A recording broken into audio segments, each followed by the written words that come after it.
Bharat news की यह खबर इजराइल से है, जहां इजराइल और हमास के बीच जंग जारी है। इजराइल की ओर से गाजा पट्टी में लगातार हमला किया जा रहा है। ऐसे में एक इजरायली मंत्री ने रविवार को बयान दिया कि हमास शासित गाजा पट्टी पर परमाणु बम गिराना भी हमारे लिए एक विकल्प है।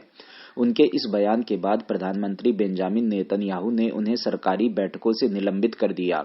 एक रेडियो इंटरव्यू में जेरूसलम मामलों और विरासत मंत्री अमीचाई एलियाहू ने कहा कि गाजा में कोई गैर लड़ाकू नहीं है और ऐसे में गाजा पट्टी को मानवीय सहायता देना विफलता होगी। जब उनसे पूछा गया कि क्या उनके विचार में गाजा में कोई गैर लड़ाके नहीं हैं, तो क्या गाजा पट्टी पर परमाणु हमला एक विकल्प है, इस सवाल के जवाब में एलियाहू ने कहा कि यह भी एक विकल्प है। उन्होंने कहा कि किसी भी दिमाग वाले व्यक्ति के लिए यह स्पष्ट है कि परमाणु के बारे में टिप्पणी रूपक थी। हमें वास्तव में आतंक के प्रति एक सशक्त और असंगत रिएक्शन दिखाना होगा, जो नाजियों और उनके समर्थकों को स्पष्ट कर देगी कि आतंकवाद सार्थक नहीं है।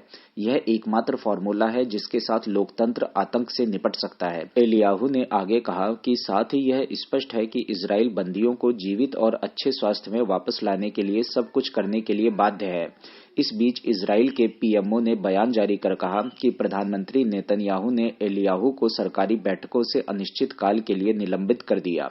इस बयान में कहा गया है कि एलियाहू युद्धकालीन निर्णय लेने में शामिल सुरक्षा कैबिनेट का हिस्सा नहीं है, न ही उनका इस्लामवादी हमास के खिलाफ युद्ध का निर्देशन करने वाली युद्ध कैबिनेट पर प्रभाव है। नेतन्याहू ने एलियाहू की टिप्पणी को वास्तविकता से बिल्कुल अलग बताया। प्रधानमंत्री ने कहा कि इजराइल और आईडीएफ गैर शामिल लोगों को नुकसान से बचाने के लिए अंतर्राष्ट्रीय कानून के उच्चतम मानकों के अनुसार काम कर रहे हैं और हम अपनी जीत तक ऐसा ही करना जारी रखेंगे।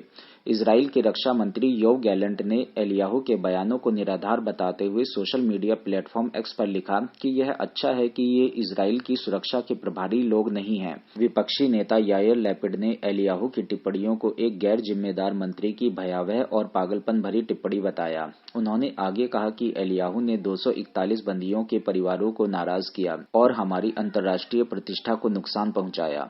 सरकार में चरमपंथियों की मौजूदगी, युद्ध लक्ष्यों की सफलता, हमास को हराना और बंधकों को वापस लौटाना, इन सब चीजों को खतरे में डालती है। इस बयान पर पर्यवेक्षकों का मानना है कि गाजा में मरने वालों की संख्या बढ़ने के कारण इजराइल अंतर्राष्ट्रीय समुदाय के दबाव में आ रहा है और इस तरह की टिप्पणियां उसके आत्मरक्षा के अधिकार के लिए समर्थन बनाए रखने के प्रयासों को नुकसान पहुंचाती हैं।